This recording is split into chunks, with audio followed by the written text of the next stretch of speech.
پہلی رکعت میں سورۃ الناس پڑھ لی تو کیا کریں؟ پہلی رکعت میں سورہ ناس پڑھی تو دوسری رکعت میں کون سی سورت پڑھیں گے؟ نیز اگر وتر کی پہلی رکعت میں سورہ فلق اور دوسری میں سورہ ناس پڑھی تو تیسری میں کون سی سورت پڑھیں گے؟ محمد سالم صاحب انڈیا سے۔ محمد سالم صاحب، صحیح سالم بات تو یہ ہے کہ ترتیب سے صورتیں پڑھا کریں، اور ترتیب سے، جیسے پہلی رکعت میں سورہ فلق تو دوسری میں سورہ ناس۔ لیکن اگر کسی نے اس کی ترتیب کے خلاف بھی کر لیا تو کوئی گناہ نہیں ہے، خاص طور پہ جب بھولے سے ہو جائے۔ تو اگر کسی نے بھولے سے پہلی رکعت میں سورہ ناس پڑھ لی ہے تو بہتر تو یہ کہ دوسری میں بھی سورہ ناس ہی پڑھے وہ، لیکن اگر وہ سورہ فلق بھی پڑھ لیتا ہے تو بھی ٹھیک ہے۔ بہتر یہ ہے کہ سورہ ناس دوبارہ ریپیٹ کر لے اگلی رکعت میں۔ اور اگر وتر کی پہلی رکعت میں سورہ فلق اور دوسرے میں سورہ ناس پڑھی تو تیسری میں سورہ ناس پڑھ لے، دوبارہ پڑھ لے، نہیں تو قل ہو اللہ پڑھ لے دوبارہ، تو اس میں کوئی ایشو نہیں ہے۔ بہتر ہے ترتیب سے پڑھیں، اگر غلطی سے ترتیب آگے پیچھے ہو گئی ہے تو بھی کچھ نہیں ہوتا اس سے۔ علی ارشد صاحب نے سیالکوٹ سے پوچھا ہے کہ سورہ فاتحہ کے بعد سورت ملانا بھول گئے، سورہ فاتحہ کے بعد سورت ملانا بھول جائیں تو کیا کریں؟ جناب علی ارشد صاحب، سورہ فاتحہ کے بعد اگر آپ فوراً رکوع میں چلے گئے اور آپ کو یاد آیا، رکوع میں یاد آیا کہ میں نے سورت نہیں ملائی ہے، تو آپ رکوع سے کھڑے ہو جائیں، سورت ملائیں، دوبارہ رکوع کریں اور آخر میں سجدہ سہو بھی کریں۔ اور اگر رکوع میں یاد نہیں آیا، سجدے تک پہنچ گئے، آپ کو یاد ہی نہیں آیا، تو اب کیا کرنا ہے آپ نے؟ فرض نماز کی اگر پہلی 2 رکعتوں میں آپ سورت بھولے تھے تو تیسری رکعت میں اب سورت ملا لیں، سورہ فاتحہ کے بعد سورت ملائیں، ٹھیک ہے نا؟ تیسری میں نہیں یاد آیا، چوتھی میں ملا لیں اور آخر میں سجدہ سہو بھی کریں، یہ مسئلہ ہے اس میں۔ اور اگر بالکل ہی بھول گئے آخر تک اور اتحیات میں آخر میں یاد آیا تو صرف سجدہ سہو سے بھی نماز ادا ہو جائے گی۔ اور اگر سنتوں میں یہ کام ہوا ہے، یعنی سنت مؤکدہ آپ پڑھ رہے تھے یا یہ کہ نوافل پڑھ رہے تھے، تو اس میں تو چونکہ ہر رکعت میں سورت ملانا واجب ہے، فرائض میں تو چلیں پہلی میں نہیں ملی تو تیسری میں ملا لی، لیکن سجدہ سہو پھر بھی کرنا پڑے گا۔ تو یہاں بھی یہ ہے کہ سنتیں اگر آپ پڑھ رہے تھے اس میں سورت ملانا بھول گئے تو رکوع میں یاد آیا تو کھڑے ہو کر سورت ملائیں، دوبارہ رکوع کریں، سجدہ سہو کریں۔ رکوع میں یاد نہیں آیا تو اب بس گئی سورت، اب آخر میں صرف سجدہ سہو کر لیں، نماز انشاءاللہ ہو جائے گی۔ نماز کی ہر رکعت میں سورہ اخلاص پڑھنا، فرض نماز میں ہر رکعت میں سورہ اخلاص پڑھ سکتے ہیں، خلیفہ شاہ نیو یارک سے پڑھ سکتے ہیں، نماز ہو جائے گی۔ حدیث میں آتا ہے ایک صحابی نماز میں بار بار سورہ اخلاص پڑھتے تھے، آپ نے ان کو بلا کے پوچھا، انہوں نے کہا مجھے اس سے محبت ہے، تو آپ نے ان کو جنت کی بشارت دی۔ تو اگر کسی کو عقیدہ توحید سے محبت ہے، اللہ تعالیٰ کی توحید ہے، اس میں اس نیت سے پڑھتا ہے تو انشاءاللہ کوئی حرج نہیں ہے، لیکن نارملی یہ عمل ناپسندیدہ ہے۔ صحابہ نے شکایت بھی اسی وجہ سے کی تھی نا کہ نبی کا عام معمول یہ نہیں تھا، تو بہتر یہی ہے کہ ایک رکعت میں کوئی سورت پڑھیں، دوسری میں دوسری پڑھیں، تیسری میں سنتیں پڑھ رہے ہیں تو تیسری میں کوئی اور سورت، بہتر یہی ہے۔ کبھی کبھار اگر ہو جائے تو کوئی حرج نہیں ہے۔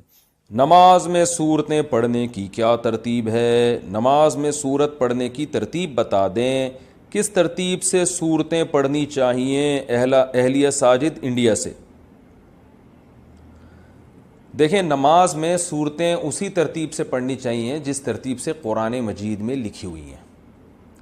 جو صورت پہلے لکھی ہوئی ہے وہ پہلی صورت میں، جو بعد میں لکھی ہوئی ہے وہ بعد میں۔ جیسے آپ پہلے رکعت میں آپ قل ہو اللہ پڑھ لیں اور دوسری میں الم تری پڑھ لیں تو یہ بہتر نہیں ہے، کراہت ہے، اس میں مکروہ ہے، ناپسندیدہ ہے۔ نماز بہرحال ہو جائے گی اور کوئی کبیرہ گناہ بھی نہیں ہے، کوئی ایسا بھی نہیں ہے کہ کوئی سخت گناہ گار ہوں گے۔ بہتر یہ ہے کہ جو مصحف عثمانی میں جس ترتیب سے قرآن لکھا ہوا ہے تو صورتیں بھی اسی ترتیب سے پڑھنی چاہیے۔ ہاں، پہلی میں الم تری پڑھ لی، دوسری میں قل ہو اللہ، تو یہ ٹھیک ہے، لیکن یہ کوئی فرض واجب نہیں ہے۔ اگر کسی نے غلطی سے ایسا کر لیا کہ پہلے بعد والی پھر پہلے والی تو بھی ٹھیک ہے، اس میں کوئی گناہ نہیں ہے۔ عصر سے پہلے نفل نماز کا حکم، عائشہ صاحبہ نیو یارک سے پوچھتی ہیں، عصر سے پہلے نفل نماز پڑھ سکتے ہیں؟ پہلے جتنی چاہیں پڑھیں، بعد میں نہیں پڑھ سکتے۔ عصر کی نماز کے بعد نفل پڑھنا جائز نہیں ہے۔ ہاں، قضاء عمری پڑھ سکتے ہیں، یہ کوئی اور قضا نماز ہو جائے تو وہ پڑھ سکتے ہیں، لیکن نوافل عصر کے بعد نہیں پڑھ سکتے، پہلے جتنے چاہیں پڑھیں۔ نماز میں آنکھ بند کرنا جائز ہے؟ کیا نماز میں آنکھ بند کر سکتے ہیں اور کتنی دیر تک؟ عابد خان سعودی عرب سے۔ نماز میں آنکھ بند کرنا مکروہ ہے، ناپسندیدہ ہے، کیونکہ نبی صلی اللہ علیہ وسلم ہمیشہ آنکھیں کھول کے نماز پڑھتے تھے، تو اس لیے بہتر یہی ہے کہ نماز میں آنکھ کھول کے نماز پڑھیں آپ۔ اندھیرے میں نماز پڑھنے کا حکم، اندھیرے میں نماز پڑھنا ممنوع ہے یا نہیں؟ عثمان غنی آئی لینڈ سے۔ کوئی ممنوع نہیں ہے، پڑھ سکتے ہیں۔ کسی نے امانت دی اور ڈاکو نے لوٹ لی تو لوٹانے کا کیا حکم ہے؟ ایک دوست نے مجھے کچھ رقم کہیں پہنچانے کے لیے دی، ایئرپورٹ سے گھر جاتے ہوئے مجھے لوٹ لیا گیا۔ کراچی کس سے لگ رہا ہے، لیکن یہ ہیں تو سعودی عرب کے۔ سعودی عرب میں نہیں ہوا ہوگا، یہ آپ کے ساتھ کراچی میں ہوا ہوگا۔ خیر، اب اس رقم کو لوٹانے کے بارے میں کیا حکم ہے اور بہتر کیا ہے؟ جزیل احمد صدیقی، سعودی عرب سے۔ جزیل احمد صاحب، اگر آپ کو کسی نے امانت دی تھی اور واقعی ڈاکوؤں نے ہی لوٹی ہے تو پھر آپ پر وہ امانت لوٹانا لازم نہیں ہے۔ کسی کے پاس بھی جب امانت رکھوائی جائے نا تو اس کے اپنے کسی قصور کے بغیر اگر وہ ضائع ہو جائے تو پھر اس پر لوٹانا واجب نہیں ہے۔ ہاں، اس طرح سے اس نے وہ امانت رکھی کہ ضائع ہونے کا خطرہ تھا، مثال کے طور پر لاکر کے بغیر باہر ہی ڈال دی اس نے اور خطرہ ہے کہ چور لے جائے گا، تو پھر اس کا مطلب پھر یہ ذمہ دار ہوگا کیونکہ اس نے کوتاہی کی ہے۔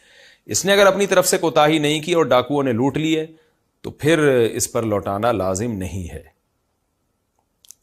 اب اگر آپ وہ پیسے یوں کرتے ہوئے جا رہے تھے، ڈاکوؤں کو دعوت دے رہے تھے، تو پھر تو آپ قصوروار ہوں گے، آپ پر لوٹانا لازم ہوگا۔ لیکن آپ نے بیگ میں رکھے تھے، جیب میں رکھے تھے، جہاں بھی سیف جگہ پہ رکھے تھے، پھر ڈاکوؤں نے لوٹ لی تو اب آپ پر لوٹانا کچھ بھی لازم نہیں ہے۔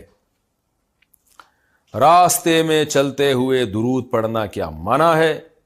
درود شریف راستے میں چلتے ہوئے پڑھنے سے بعض علماء منع کرتے ہیں، اس کی کیا حقیقت ہے؟ میرج تاج علی، چھوٹا لکھا ہوا ہے، تاج علی پشاور سے۔ نہیں جی، ناجائز نہیں ہے، باعث سعادت ہے۔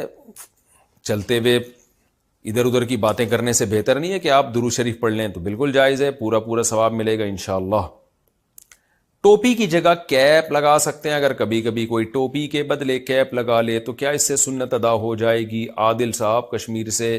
سر ڈھانپ کے نماز پڑھنا سنت ہے، کیپ اگر آپ نے اس کا رخ پیچھے کر دیا، اس کے جو شیڈ ہے، تو بھی سنت پوری انشاءاللہ ہو جائے گی۔ بہتر یہ ہے کہ ٹوپی پراپر جو نمازی لوگ استعمال کرتے ہیں وہ والی کیا کریں۔ کبوتر پالنے کا مشغلہ کیسا ہے؟ کبوتر پالنا اڑانا ثواب ہے یا نہیں؟ عامر مرزا، اڑانا تو بالکل بھی ثواب نہیں ہے، بلکہ بعض فقہا نے تو اس کو ناجائز لکھا ہے۔ وجہ اس کی یہ کہ جب آپ کبوتر پالتے ہو اور اڑاتے ہو تو چھتوں پہ چڑھتے ہو، لوگ گھروں میں عورتوں پہ نظر پڑتی ہے، سارا محلہ پریشان ہوتا ہے، پھر سیٹیاں بجا رہے ہوتے ہو بالکل عجیب سی اسٹائل میں، تو ہم نے دیکھا ہے کبوتر بالوں کو کس طرح سے عجیب حرکتیں کر رہے ہوتے ہیں۔ تو یا تو آپ گاؤں دیہاتوں میں کہیں جہاں آبادی نہیں ہو، جنگلوں میں، وہاں جا کے پال رہے ہیں، تو اس لیے اڑانا جو ہے نا یہ تو بالکل صحیح نہیں ہے، مکروہ، سخت ناپسندیدہ کام ہے۔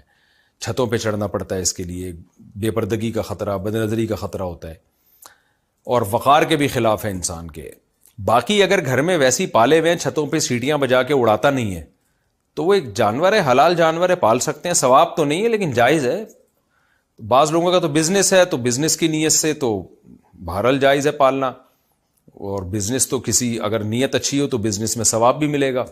نیت کیا ہے کہ نبی صلی اللہ علیہ وسلم نے فرمایا جس نے تجارت کی تاکہ لوگوں کے سامنے ہاتھ نہ پھیلائے تو صلہ رحمی کرے، تو آپ صلی اللہ علیہ وسلم نے اس پہ خوشخبری سنائی ہے کہ ایماندار تاجر قیامت کے دن پیغمبروں کے ساتھ ہوگا۔ تو تجارت کے لیے پالا ہے یا ویسے ہی شوقیہ پالا ہوا ہے تو بھی ٹھیک ہے، لیکن میں مشورہ لوگوں کو یہ دیتا ہوں جب بھی جانور پالیں ضرور جانور، لیکن دو چیزوں کا خیال کریں۔ نمبر ایک، جانور حلال ہو۔ کتے بلی پالنا شریعت میں پسندیدہ کام نہیں، کتا تو بالکل ہی ناجائز ہے، بلی پال سکتے ہیں لیکن وہ بھی کوئی زیادہ شریعت میں اس کو اپریشیٹ نہیں کیا گیا، تو بلکہ بلی کی آمدن کو بھی ناپسندیدہ قرار دیا گیا ہے۔